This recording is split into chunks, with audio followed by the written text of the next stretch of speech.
Stage 4 stroke recovery is an exciting phase in the process, but it doesn't come without its own challenges. As spasticity starts to decline, voluntary movement becomes much more fluid, paving the way for even greater breakthroughs. But how do we keep building on this momentum?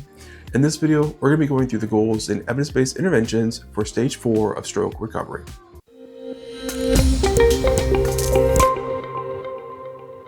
Welcome to Indian Neurotherapy. My name is Evan. I am an occupational therapist and I specialize in neurorehabilitation.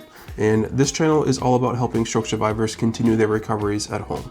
So if you don't know what stage you're in, be sure to check out our self-assessment video where I'll take you through and help you figure out what stage of stroke recovery you're in, and that way you can find the right videos for you. Now let's get back to the video. The goals for stage 4 of stroke recovery are the same as stage 3, but the priority shifts a little bit. The first is to continue with your advanced neuroplasticity exercises. The second being continuing adding on task-specific training into your daily routine. And the third is to continue managing any residual spasticity you may have.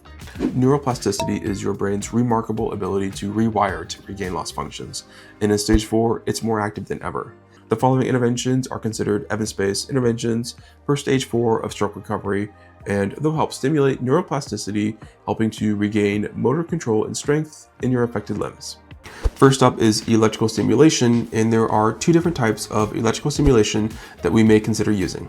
Neuromuscular electrical stimulation is passive, and it helps to manage spasticity while reducing issues like shoulder subluxations or foot drop. But functional electrical stimulation takes it one step further by actively engaging those muscles during real-life tasks, such as pushing up to stand or grabbing onto something. However, electrical stimulation is not for everyone. Be sure to check with your therapist or doctor to make sure that you don't have any contraindications that would make it unsafe for you to use this intervention. Next up, we have weight-bearing exercises. These exercises activate affected muscles to encourage neuroplasticity. Just start small with some simple tabletop exercises to build strength and motor control. And as you progress, you can gradually add more challenging movements. Next up is strengthening exercises. With voluntary movement returning, it's now time to start building strength. Early strengthening exercises like isometric contractions and light resistance exercises using bands or weights are great for reactivating affected muscles and improving the strength and control in these limbs. Bilateral arm training is next, and this is using both sides of your body to improve coordination and reinforce your neural pathways. Try holding on to a staff to practice gross motor tasks, or use an arm or leg bike to keep both sides engaged and working in harmony. Up next is repetitive task training, and repetition is a very powerful way to strengthen neural connections. Simple tasks like sliding your hand across the table or practicing grasping objects are highly effective for reinforcing motor learning. Just remember that small, consistent efforts add up to big progress. Next up is sitting balance retraining. Sitting unsupported at the edge of the bed works on postural control of your core muscles, and it helps to reestablish and rebuild equilibrium deficits that some stroke survivors experience. If you have trouble sitting, have a family or caregiver spot you, and find a place for arm support on your unaffected side. As it gets easier to sit independently, you can start sitting up for meals and for self-care activities like dressing. Up next is gross motor coordination exercises. Gross motor coordination focuses on using larger muscle movements. Exercises that rebuild motor control, like step-ups, weight shifts, or practicing reaching with a sable glove, are essential for restoring this foundational skill. Fine motor coordination focuses on precise, small, detailed movements required for tasks like grasping, pinching, or using your fingers for intricate activities. Start with some simple exercises like picking up small objects, threading beads, or working with therapy buddy. Next up is balance retraining. Balance is the foundation for stability and movement, making it a critical focus for this stage of recovery. Start with simple exercises like knee bends or shifting your weight from side to side. These exercises not only prevent falls, but also boost your confidence in daily movements.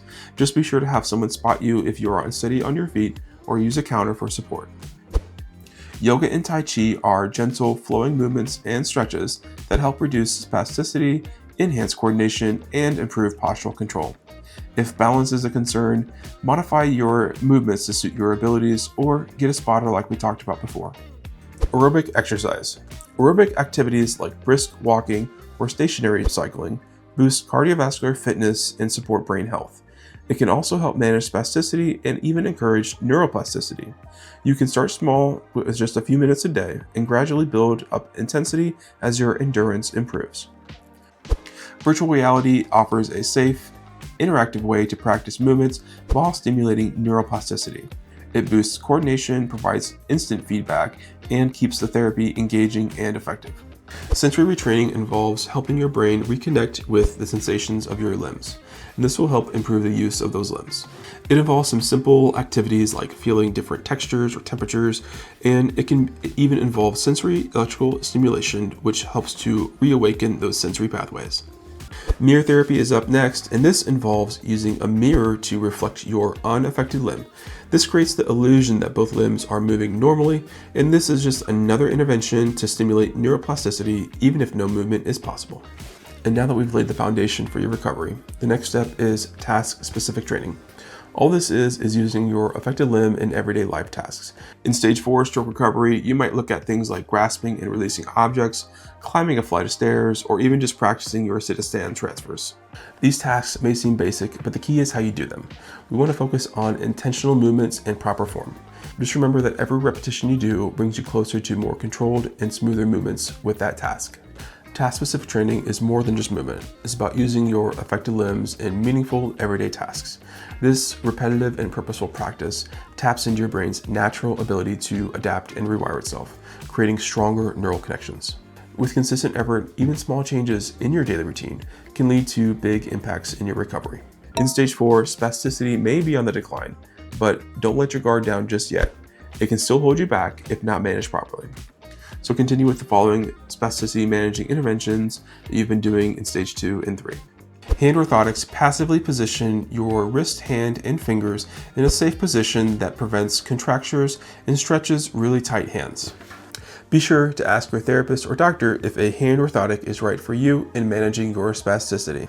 Next up is limb positioning, and positioning may matter a lot more than you might think. Neutral positioning with pillows can help prevent joint and muscle contractures, but watch out for common mistakes like resting your arm across your chest or leaving your ankles unsupported when lying down. Small adjustments here can make a big impact.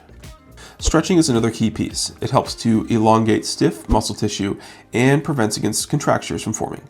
Even just a few minutes of gentle stretching each day can help keep your muscles and joints moving in the right direction. Passive range of motion exercises are invaluable. If someone can assist you, have them gently move your arm or leg through its natural range of motion to reduce swelling and stiffness. If you don't have help, self-range of motion is a great alternative, but consistency is key here. This needs to be done on a daily practice to make a real difference. Pharmaceutical interventions can be used with individuals with severe spasticity. Talk with your doctor to see if medications like baclofen or Botox injections may provide some relief with your spasticity. These treatments are best used when they're combined with traditional spasticity managing strategies. Stage 4 stroke recovery is a pivotal point in the stroke recovery process as you're getting closer and closer to independence with spasticity declining. If you're ready to get started with your stroke recovery journey, check out my Stage 4 exercise video playlist, and we'll get started with those advanced neuroplasticity exercises we talked about earlier in the video. Are you a stroke survivor who feels stuck, overwhelmed, or frustrated with your lack of progress? Maybe therapy has ended, now you're on your own, and you're just a little unsure about how to continue progressing? Well, if this sounds familiar, my one-on-one coaching program is for you. At indieneurotherapy.com/coaching, I offer a recovery plan tailored to your goals and physical abilities. You'll get personalized home exercises as well as access to a stroke recovery specialist, me. And together, we'll cut through all the trial and error and help you focus on what really works, helping you make real progress. But spots are limited, so don't wait. Visit indieneurotherapy.com/coaching and we'll explore if it's right for you. If you found this video helpful, the best free thing you can do is give me a like or comment on the video. And if you're looking for more information on stroke recovery or guided exercise videos, be sure to subscribe. Thank you so much for watching and have a wonderful day.